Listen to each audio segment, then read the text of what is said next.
ہمارے ہر دل عزیز مہمان جناب مولانا قاری مشتاق صاحب کو کہ وہ تشریف لائیں اور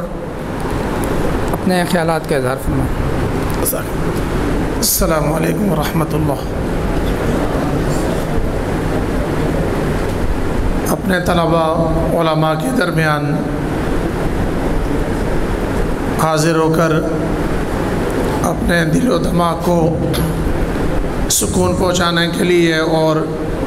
خوشی اور مسرت کے لمحات میں اپنی شمولیت میرے لیے قابل قدر ہے اور میرے لیے باعث سعادت بھی ہے۔ الحمدللہ خطہ کشمیر باصلاحیت اور ہر میدان کے مجاہدوں اور غازیوں کی سرزمین کہ وہاں کے آپ طلباء علماء الحمدللہ ہر میدان میں آپ قائدانہ صلاحیتوں کے مالک، اور یہ جن حضرات نے آپ کو یہ اسٹیج مہیا کیا ہے، یہ حضرات آپ کے لیے روح رواں ہیں۔ ایسے پروگرامات میں شرکت کریں، اپنے معافی ضمیر کا اظہار کریں، علم کے ساتھ ساتھ سیکھنے اور یہ اپنے معافی ضمیر کا اظہار کرنا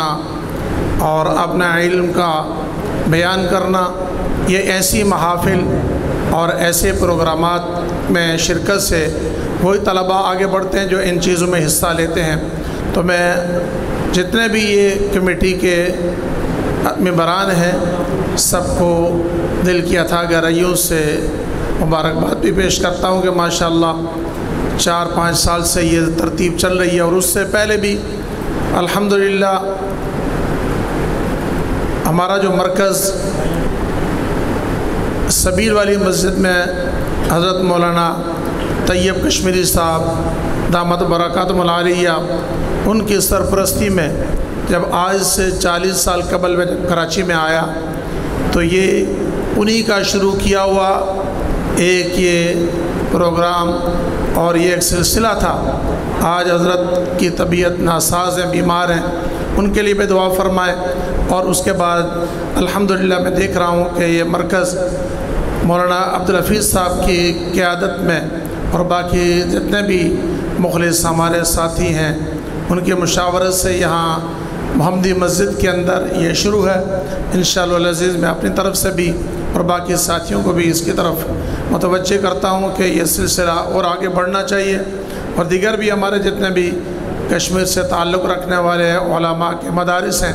اس کے اندر بھی یہ ترتیب ہونا چاہیے۔ اللہ رب العزت آپ کے علم و عمل میں،